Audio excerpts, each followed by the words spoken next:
హైడ్రోకార్బన్లో organic కాంపౌండ్లో ఎన్ని carbons అయితే ఉన్నాయో ఆ కార్బన్స్ అన్నిటికీ టెట్రా వాలెన్సీ సాటిస్ఫై అవ్వాలంటే ఎన్ని హెచ్లు సప్లై చేయాలో అన్నీ సప్లై చేస్తే సాచురేటెడ్. మరి అంతకన్నా తక్కువ సప్లై చేస్తే అన్సాచురేటెడ్. ఇప్పుడు ఇది అన్సాచురేటెడ్, అసంతృప్తితో ఉంది. ఎవరు అసంతృప్తితో ఉన్నారు? కార్బన్లు అసంతృప్తితో ఉన్నాయి, అన్సాచురేట్ అయిపోయాయి, అన్సాటిస్ఫైడ్గా ఉన్నాయి. ఏ విషయంలో?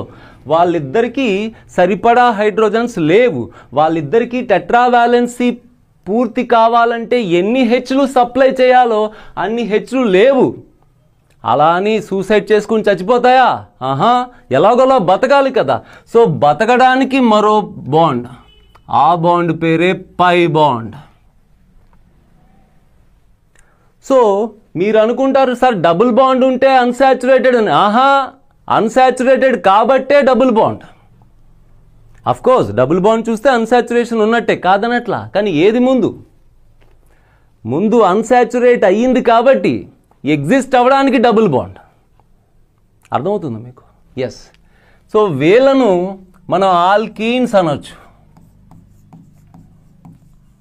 హైడ్రోకార్బన్లో ఆర్గానిక్ కాంపౌండ్లో ఎన్ని కార్బన్స్ అయితే ఉన్నాయో ఆ కార్బన్స్ అన్నిటికీ టెట్రా వాలెన్సీ సాటిస్ఫై